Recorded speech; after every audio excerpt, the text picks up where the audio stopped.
I have made some bad mistakes in my time, but that's the breaks, and I'll bet I've had way more fun than you.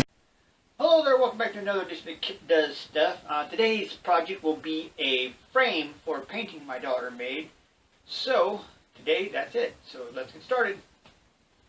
Okay, I've got here a piece of paper with the size of the painting on it. Here's the two I've already made. Here is my list of cuts I need to make. These four pieces will be the part that holds the painting itself, and then this will be cut down to be the fancy frame that goes around it to make it look really neat. So let's get started. Okay, the first thing I want to do is cut this 2x4 down to length. I would do this on my radio arm saw, but I've got something else set up over there and I don't want to change it, so we'll just use a crosscut. Here we go.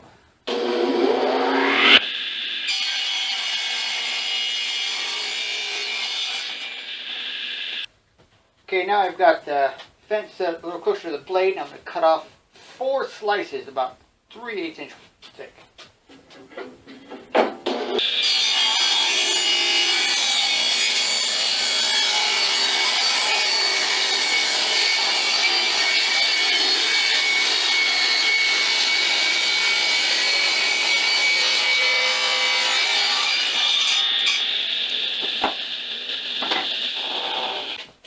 Okay, so we've got all cut down to 3/8 inch or somewhere in that range. I thought about setting the blade at a 15-degree angle and cutting an angle on the back of each one of these so that each piece, instead of sitting flat, would sit like this. But I didn't feel comfortable making the cut because my throat plate just doesn't leave anywhere for the part to ride on here, and it would make it harder to cut the 45-degree angles later anyway. So I'm just going to make some decorative saw curves in the front of each piece. Try to make it look a little fancier.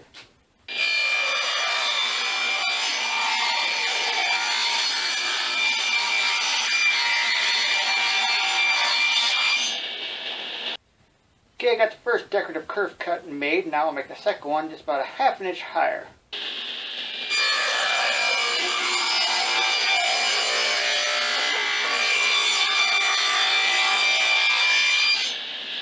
Okay, now we have all of our curve cuts placed correctly, so now I'm going to do a little round over on this top edge on both sides. Okay, now we'll just take each piece and make 2 passes on the router table and do a round over edge on this side.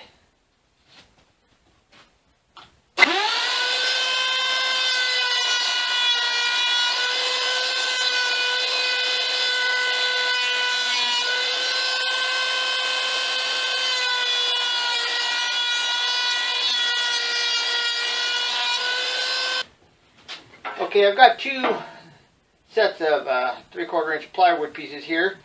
I'm going to cut them into exact lengths. Use my miter saw for that, or miter gauge for that. I don't want to use my radio arm saw because I've got something else set up on it. So let's get cutting.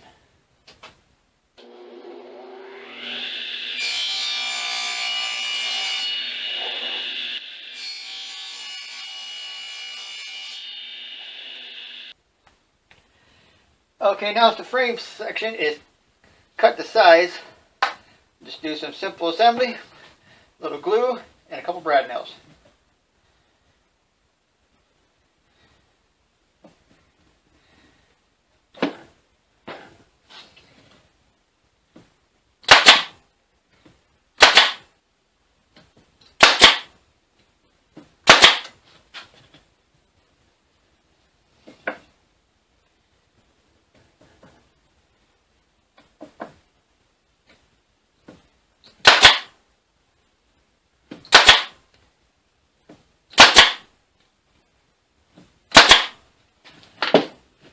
Okay, now let's add the top decorative piece.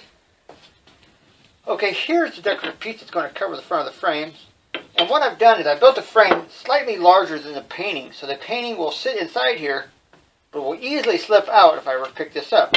So I don't want it pinched in here as tight as it can be. So what I'll use, instead of having these out here like this, I'm going to have them hanging over the front. And those will be what hold the painting in to keep it from falling out of the frame. And as it's hung against the wall, it won't fall out of the painting. So I want a good overhang, so I'm going to give it a good, I don't know, 1/4 inch on each side, 1/8 inch on each side. So let's go right with that. And over to the radial arm saw we go.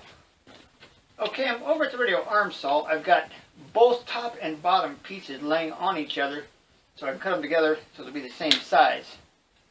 Let's see how well this turns out.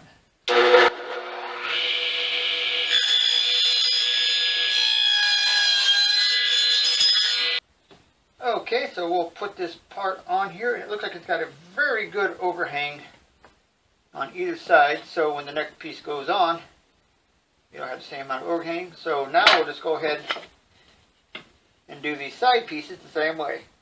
Okay, we got all the parts laid out as they go on here. So now I'll start with one side, glue it and nail it down, get it centered where I want it, and then I'll work on getting one square to it and then work my way around the frame. And hopefully it'll fit pretty good. Let's see how well we do.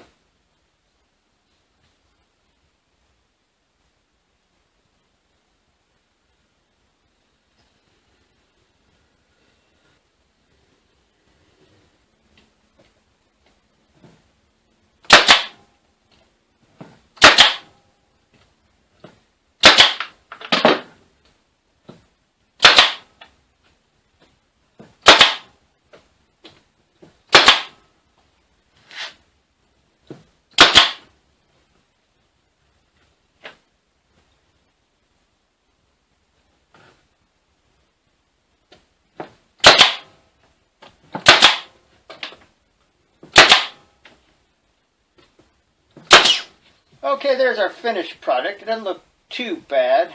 I could have done a little better job of matching up the corners so they're nice and square, but it's not going to be hanging in the Louvre. So I'm pretty happy with it. I think my daughter will like it too. Thanks for watching.